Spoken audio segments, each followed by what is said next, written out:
အားလုံးပဲမင်္ဂလာပါရှင်လက်နေဝစ်ခိုင် channel လေးကနေပြီးတော့ပြန်လည်ကြိုဆိုလိုက်ပါတယ်ကျွန်မကတော့လက်နေဝစ်ခိုင်ဒီ channel လေးရပေါ့နော်ဒီ vlog ပဲခိုင်ရှင်ခိုင်နေစုဖြစ်ပါတယ်အဲ့တော့ကျမတို့ပေါ့နော်ကျမတို့ channel လေးကနေပြီးတော့အဓိကတော့ personal development နဲ့ပတ်သက်တာတွေ personal finance နဲ့ပတ်သက်တာတွေကိုအများကြီးတောက်လျှောက်ဝင်ပြခဲ့ပါတယ်ပေါ့နော်ဒီကားလမှာလည်းကျမရဲ့ဒီအလုပ်တွေမအားမလက်တာတွေနဲ့နော်ဒီတောက်လျှောက်ပေါ့နော်ဝင်ပြဖို့တချို့ဟာလေးမှာလည်းနည်းနည်းလေးလိုအပ်သွားတယ်ပေါ့တော့ကျမပြန်ပြီးတော့ channel လေးကိုပြန်လုပ်ပေးခြင်းနဲ့ပြန်ပြီးတော့ဒီဝင်ပြပေးခြင်းနဲ့အကြောင်းအရာလေးဆက်လုပ်ထားတာလေးကိုအားစားပြီးရှိရပေါ့နော်2027မှာလည်းကျမတို့ဒီ upgrade goal တွေ upgrade lifestyle လေးပို့ပြီးတော့ပေါ့နော်ဒီ personal development self development ဖြစ်တာလေးနဲ့ဆက်ပြီးတော့ဝင်ပြသွားဖို့အတွက်ကျမအလုပ်လေးလုပ်ထားတယ်ပေါ့နော်အဲ့တော့ဒီ channel လေးမှာကျမ data ထပ်ပြီးတော့ upgrade လေးတင်ဆက်သွားမယ်ဆိုတဲ့အကြောင်းကိုလည်းပြပြချင်ပါတယ်အဲ့ဒီပြင်ပေါ့နော်ကျမဒီနေ့လေးကတော့ဘာအကြောင်းအရာလေးဝင်ပြပေးခြင်းလဲလို့ကျမပြောရမယ်ဆိုရင် personal development နဲ့ပတ်သက်တဲ့အကြောင်းအရာလေးတစ်ခုပြင် lifelong learning process လို့ပြောရဲပေါ့နော်continuous learning ဖြစ်ဖို့အတွက်ကျမတို့ဘာတွေလုပ်တင်လဲပေါ့နော်ကျမတို့ဒီ education ဆိုတဲ့ဒီ lifestyle နဲ့မှာပဲတောက်လျှောက်ကျမတို့နစ်မုန်းခဲ့ကြရပေါ့နော်အဲ့တော့ education ဆိုတဲ့ပညာရေးမှာကျမတို့အလုံးလုံးပြတဲ့နေရာမျိုးမှာဘယ်လိုပညာရေးမျိုးဒီပေါ့နော်ကျမတို့ဘာတွေလေ့လာတင်လဲအဲ့တော့ပညာရေးဆိုတဲ့တောက်လျှောက်ဒီကျမပြောချင်တာအကြောင်းပညာရေးမဟုတ်ဘဲနဲ့ပေါ့နော်ဒီထက်ပိုပြီးတော့ကောင်းတဲ့လေ့လာမှုသင်ကြားမှုတွေသင်ယူမှုတွေကျမတို့ဘာတွေလုပ်နိုင်လဲပေါ့ဒါမျိုးလေးကိုကျမဝင်ပြပေးချင်တာပါအဲ့တော့ကျောင်းသင်ခန်းစာကြီးနဲ့ဒီကျမတို့တစ်သက်လုံးကျောင်းတက်လာခဲ့ကြတယ်ဒီ school မှာပဲပေါ့နော်တောက်လျှောက်အချိန်ကုန်ပြီးသင်လာခဲ့ကြတယ်ဒီပညာရေးလည်းမလိုအပ်ဘူးလားဆိုလို့အပ်ပါတယ်ကျမတို့အခုလိုအဲ့လိုဒါတွေအခုလိုကျမဒီနေရာမှာရက်ပြီးတော့ပေါ့နော်ရက်တည်ပြီးတော့မျှဝေနိုင်နေဆိုတာလေဒီကျောင်းရဲ့ပညာရေးနဲ့ formal education learning process ကြောင့်အမြင်ဖြစ်ပါတယ်ပေါ့နော်အဲ့တော့အဲ့ဒီအပြင်ကျမတို့ဘာတွေထပ်ပြီးတော့လေ့လာလို့ရသေးတယ်ပေါ့ဘာတွေထပ်ပြီးတော့ဒီလေ့လာဖို့အသုံးချဖို့ဖြစ်နိုင်နေလဲဆိုတာနဲ့ပတ်သက်ပြီးတော့လေပြောပြချင်ပါတယ်အဲ့တော့ education နဲ့ပတ်သက်ပြီးတော့ဒီလုပ်တဲ့နေရာမှာပေါ့နော် continuous learning ဆိုတဲ့ဒီအမြဲတမ်းစဉ်ဆက်မပြတ် learning လုပ်ဖို့ဆိုတာဒီလိုအပ်ပါတယ်အဲ့တော့ကျောင်းကသင်ပေးလိုက်တဲ့ပညာဆရာမတွေပဲပေါ့နော်သင်ပေးလိုက်တဲ့ပညာတွေမကဘူးကိုရီးယားထပ်ပြီးတော့ဒါ upgrade ဖြစ်ခြင်းနဲ့ပိုပြီးတိုးတက်တဲ့လူတယောက်ဖြစ်ခြင်းနဲ့အခုဆို2026မှာလူတွေကကိုရီးယားနဲ့ပတ်သက်ပြီးအရင်ပြောကြရပေါ့နော်ဒီထက်ပိုမိုပြီးတော့တိုးတက်ဖို့အတွက်လူတယောက်ဖြစ်ခြင်းနဲ့ဆိုလို့ရှိရင် continuous learning development ကလူတိုင်းအတွက်လိုအပ်တဲ့ကျောင်းပညာရေး education ပြင်ဒီထက်ပိုပြီးတော့ပေါ့နော်ကို upgrade ဖြစ်ဖို့အတွက်ကိုဘာတွေလေ့လာလို့ရသေးလဲကျောင်းကမသင်ပေးလိုက်တဲ့ပညာရေးတွေပြင်ကျမတို့ဘာတွေများလေ့လာလို့ရသေးလဲဆိုတာကိုမှဆက်ပြီးတော့ပြပြသွားမှာပေါ့အဲ့တော့ဘာလို့ continuous learning လုပ်ရတာလဲဘာလို့လုပ်ရတာလဲဆိုလို့ရှိရင်တော့ဒီနေ့ခေတ်က rapid changes တွေအများကြီးဖြစ်နေပါတယ်အထူးသဖြင့်ကျမတို့အကုန်လုံးသိကြတဲ့ AI ပေါ့နော်ကလေးတွေတောင်မှဒီအကြောင်းပညာရေးနဲ့ပတ်သက်ပြီးစာသင်ရတဲ့အခါဒီ technology လို့ပြောတဲ့နည်းပညာနဲ့ပတ်သက်တဲ့အပြောင်းအလဲအများကြီးဖြစ်လာပြီးကျမတို့အရင်ကလို့ပေါ့နော်ဒီအတန်းထဲမှာထိုင်စာအုပ်ကြီးနဲ့ဒီစာတွေပဲရေးဒါတွေအပြင်ပေါ့နော်ပြင်ပနေပြီးတော့ဒီ learning တွေပို့တူတာတွေဒီမြင့်မားတဲ့ AI technology နဲ့ဖုန်းတစ်လုံးရှိုံနဲ့ကျမတို့အများကြီးဒီထက်ပိုပြီးလေ့လာမှုတွေလုပ်လို့ရပြီ။ကျောင်းသူကျောင်းသားတွေဆိုလည်းပိုကျေပြန့်တဲ့ဒီ upgrade တွေပိုလေ့လာနိုင်ကြတယ်ပိုလုပ်လာနိုင်ကြပြီ။ကိုယ့်ရဲ့စာသင်ခန်းစာတွေကိုယ့်ရဲ့ကျောင်း assignment တွေနော်ကိုလုပ်မဲ့ thesis နဲ့ပတ်သက်တဲ့အချက်အလက်တွေဒါတွေကိုဆိုကိုတက်နိုင်သလောက်ရှာဖွေနိုင်လာရပြီပေါ့နော်။အဲ့တော့အရင်တော့ကလည်းရှာဖွေနိုင်လာခဲ့ကြတာပဲ။ဒါပေမဲ့ဒီနေ့ခေတ်မှာပို့ပြီးတော့ definitely နဲ့ပို့ပြီးတော့တွင်တွင်ကြည်ကြည် expand ဖြစ်ပြီးတော့ဒီပို့ပြီးတော့လုပ်နိုင်လာကြတယ်။ဒါဒီ AI ကြောင့်ဒါ technology changes ကြောင့်ဖြစ်လာတဲ့အရာတွေပါ။အဲ့တော့ technology changes ကောင်းမွန်တဲ့ technology အရွေးရာကျမတို့ရဲ့ continuous learning ကို supportive လည်းဖြစ်စေပါတယ်ဒါဥသာအမြင်မလိုက်နိုင်တော့ကျမတို့နောက်ပေါက်ချချင်နေမှာပေါ့နော်ဒါကြောင့်မလို့ continuous learning စဉ်ဆက်မပြတ်လေ့လာရေးအတွက်ဒါကြီးလုပ်ဖို့လိုပါတယ်နောက်ချက်ကျမတို့စဉ်ဆက်မပြတ်လေ့လာရေးအတွက်ကျမတို့ဘာကြီးလုပ်ဖို့လိုသေးတယ်ပေါ့နော်အဲ့တော့ဘာဖြစ်လို့အဲ့လို learning တွေလုပ်ရတာလဲဆိုတော့တစ်ချက်အနေနဲ့ဆိုလို့ရှိရင်ကျမတို့ career growth တွေပါကျမတို့ဒီနောက်မှရန်နေမှာမဟုတ်ပါဘူးကျမတို့အသက်အရွယ်ကြီးကျမတို့ရဲ့အချိန်ကြီးအားလုံးကလည်းဒီလောက်မှရက်တန့်သွားမှာမဟုတ်ပါဘူးcareer growth လို့ပြောတဲ့ပုံမပြီးတော့တိုးတက်တဲ့ growth ဖြစ်ဖို့အတွက်ပေါ့နော်ကိုယ့်ရဲ့အလုပ်ကိုင်မှာဖြစ်ကိုယ့်ရဲ့ life လမ်းကြောင်းမှာဖြစ်ပုံမတိုးတက်တဲ့ဒီဘဝလမ်းကြောင်းကို changes ကိုလုပ်နိုင်မှုအတွက် adaptability ရှိဖို့နော်ဒီလိုပြောင်းမှုကောင်းမွန်တဲ့ဘဝလမ်းကြောင်းကိုပြောင်းလဲနိုင်မှုဆိုတာဒီ changes ကို adapt ဖြစ်ဖို့စောက်ကင်လို့ဖန်ကင်လို့ catch up လုပ်လိုအပ်ပါတယ်ပေါ့နော်အဲ့ဒီအတွက်ကြောင့်မို့ကျွန်တော်တို့ continuous learning စဉ်ဆက်မပြတ်လေ့လာမှုလုပ်ရပါတယ်အခုဆိုဖုန်းတွေနဲ့ပေါ်လာတဲ့ technology နည်းပညာကျမတို့ရိုက်ထားလို့မရတော့ဘူးလေဒီဖုန်းတွေကိုကျမတို့တိချာနဲ့ဒီလေ့လာနိုင်မှာကျမတို့ဒီအချင်းချင်းကြားထဲမှာကျမတို့ပြောနိုင်မယ်game လို့ game ဆိုတာကမှ game နဲ့ပတ်သက်ပြီးတော့တယောက်နဲ့တယောက်တငယ်ချင်းတွေချင်းချင်း share လုပ်ပြီးဆော့နိုင်မှဒါဆိုလို့ရှိရင်ကိုယ်တက်ပို့ပြီးတော့ဒီ game နဲ့ပတ်သက်ပြီးကိုသိမယ်upgrade နည်းပညာတွေတငယ်ချင်းတွေကလုပ်လာနိုင်တယ်အသက်တွေသူများတွေကသိတယ်ကိုမသိရင်ကိုနောက်ကျကြံခဲ့မှာပေါ့အဲ့ဒါကြောင့်မို့ကျမတို့ဒီဒါကိုသင်ငယ်စာပဲဖြစ်ဖြစ်ကိုယ့်ရဲ့ letting work မှာဖြစ်ဖြစ် adaptability ရှိဖို့အတွက် changes ဖြစ်ဖို့အတွက် လိုအပ်ပါတယ်အဲ့ဒီပြင်နောက်ထပ်တစ်ချက်ပေါ့နော်ဘာဖြစ်လို့ continuous learning စဉ်ဆက်မပြည့်လေ့လာမှုလုပ်ရတာလဲဆိုရင်အဓိကကတော့ကျွန်တော်တို့အနေနဲ့ critical thinking လို့ပြောတဲ့အရာတွေပါပေါ့နော် strong critical thinking တွေတည်ချာချာနဲ့ခွဲခြမ်းစိတ်ဖြာပြီးတော့เนาะလေ့လာနိုင်တဲ့ analytical skill တွေเนาะတည်ချာနဲ့ခွဲခြမ်းစိတ်ဖြာပြီးတော့ပို့ပြီးတော့ upgrade ဖြစ်နိုင်အောင်ယုတ်တိရှိရှိနဲ့ပေါ့နော်တည်ချာလေ့လာတွေးခေါ်နိုင်တဲ့ critical skill တွေကျိုးကြောင့်ဆက်စဉ်းစားတဲ့ conceptual thinking တွေ critical thinking တွေဝေဖန်မိုင်းချနိုင်နေပေါ့နော်ဒီလို skill တွေပို့ပြီးခုမှကောင်းလာဖို့အတွက်လည်းကျမတို့ဒီ coding learning ကိုလုပ်ရပါတယ်ဒါတွေကကျမတို့ရဲ့ self development နဲ့မှာပါတယ်ပေါ့နော်အဲ့တော့ပညာသင်ကြားခြင်း coding learning တွေထပ်ပြီးတော့လုပ်ရခြင်းအကြောင်းရင်းဒီကိုယ့်ရဲ့ဒီ self development ဒီလို critical thinking ကောက်ဖို့ဖြစ်ပါတယ်အဲ့ဒီနောက်ဘာတွေကောင်းဖို့လိုသေးလဲဆိုရင်ကျမတို့ခုနပြောရင်နော်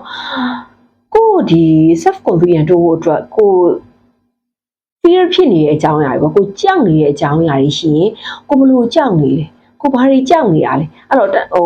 ့တစ်ခါတလေကြာရင်ကြောက်ရွံ့ခြင်းဆိုတာမရဲရင်ခြင်းဆိုတာကိုယ့်ရဲ့ skillful မဖြစ်ခြင်းကြောင့်မို့လို့လည်းလာတတ်ပါတယ်အဲ့တော့ဒီလောက်ကိုတိတ်ချာကိုဒီစာတော့ကိုရမယ်မှန်တိတ်ကြနေရင်လေကျမတို့စံဝဲကိုကောင်းကောင်းဖြစ်နေတဲ့ fear ဒီကျမတို့မှာဘာမှကြောက်စရာမလိုပါဘူးကျမတို့ငယ်တော့ပေါ့နော်ဒါဖြစ်လေဖြစ်တာရှိရပါဒီစာကိုသိမရအောင်စံမကန်တော့ကျမတို့ဝင်ရမယ်ဒီ interview ကိုကျမတို့ဖြေရတော့မယ်ဒီ interview မှာမီးမဲ့အကြောင်းအရာတွေကိုမှလည်းတိတ်ချာလုံးစီပတ်စီသိမလို့အဲ့ဒါဆိုရင်ပို့ပြီးတော့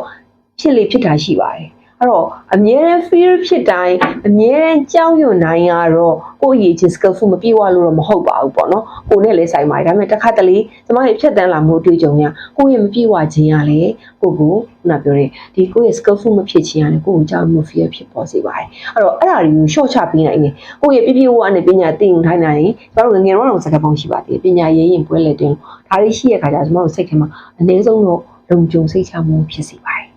Okay နောက်ထပ်အနေနဲ့ဆိုလို့ရှိရင်ခုနပြောတဲ့ improve decision making လို့ပြောတယ်ပို့ပြီးတော့ decision making ဆုံးဖြတ်ချက်တွေကောင်းလာဖို့ဆုံးဖြတ်ချက်တွေပို့ပြီးတော့တွက်လက်လာဖို့ပို့ပြီးတော့မှန်ကန်တဲ့ဆုံးဖြတ်ချက်တွေကိုချနိုင်လာဖို့အတွက် decision making တွေလည်းပို့ပြီးတော့ကောင်းလာဖို့အတွက် continuous learning လုပ်ဖို့လိုပါတယ်ဘဝရဲ့ဆုံးဖြတ်ချက်တိုင်းကအရာရာတော့အမြဲတမ်းမှန်ကန်မယ်လို့မပြောနိုင်ပေမဲ့လို့ကိုယ့်ရဲ့ဆုံးဖြတ်ချက်တိုင်းမှာကောင်းမွန်မှန်ကန်တိတိကျကျနဲ့ဆုံးဖြတ်နိုင်ရဖို့အတွက်ဉာဏ်ပညာရှိနဲ့ဆုံးဖြတ်နိုင်လာဖို့အတွက်ကိုယ်ဆုံးဖြတ်ချက်တိုင်းဒီမှန်နိုင်လာဖို့အတွက်တော့ကိုဒီ continuous learning ကိုလုပ်ဖို့အရေးကြီးပါတယ်အဲ့တော့ဒါတွေဒီ continuous learning လုပ်ရတဲ့အကြောင်းရင်းရဲ့ရွေချက်တွေနဲ့တော့လုပ်ရင်ဘာတွေဖြစ်နိုင်မလဲဆိုတာကိုပြောပြပေးသွားတာပါ okay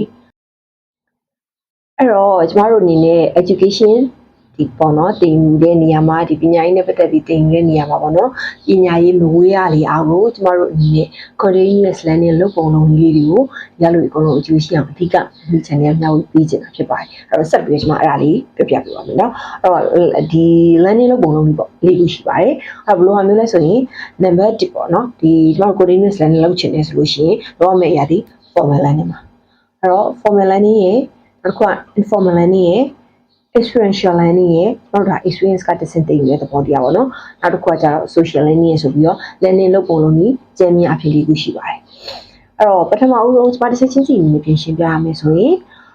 formal learning ပေါ့ formal learning ဆိုဘယ်လိုလဲဆိုရင်ကျမတို့ငယ်တွေကကျောင်းမှာ education နဲ့စနစ်တကျသင်လာတယ်primary ကနေတစ်ဆင့် secondary နောက်ကျမတို့တဖြည်းဖြည်းနဲ့ပေါ့နော်တက္ကသိုလ်တက်တယ် university နဲ့ university life ကိုကျမတို့တောက်လျှောက်တက်တယ်ပေါ့ okay အဲ့လိုတက်လာပြီးရဲ့ဖြင့်ကျမတို့ဒီ bachelor degree ယူရ master degree ယူရဲအဲ့ဒီပြင်ကျမတို့နောက်ထပ်ပေါ့နော် diploma တွေ postgrad diploma တွေဆက်ပြီးတော့ယူရပေါ့နော်အဲ့တော့ဒါဒီ formal learning ဖြစ်ပါတယ်အဲ့တော့ formal learning ကကျမတို့ဘာတွေ supportive ပေးနိုင်လဲ teacher စနစ်တကျနဲ့ဒီဘွဲတွေရလာအောင်ဒီလုပ်ငန်းခွင်မှာပေါ့နော်ကိုအနေနဲ့ဆိုလို့ရှိရင်တော့အခုလည်းရှိပါတယ်ရင်တော့ဆိုပူအောင်ရှိခဲ့သေးတယ်ဘွဲရမှဒီလက်မှတ်လေးတခုရှိမှလုပ်ငန်းခွင်ဝင်လို့ရမယ်ဆိုတဲ့အခြေအနေဒီလို situation မှာဆိုရင်ဒီလိုလက်မှတ်တွေရထားမှဒါလေ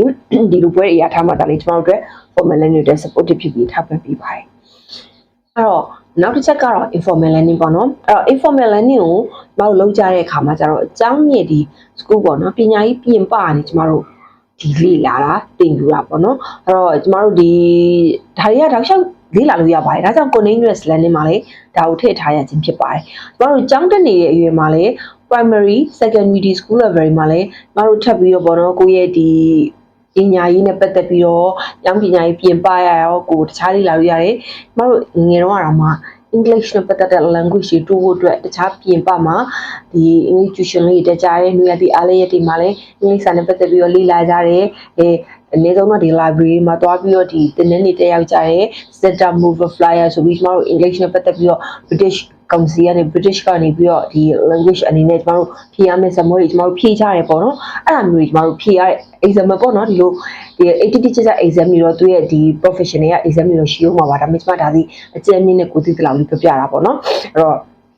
့ဒီလိုပြောအကြောင်းပညာရေးပြင်ပနေကျမတို့လေ့လာလို့ရတဲ့အကြောင်းအရာတွေရှိရဲနောက်ပြီးအခုဒီလို YouTube video ဒီလို channel တွေကနေပြီးကျမတို့လေ့လာရသည် informal learning process ပုံစံမှာအဲ့တော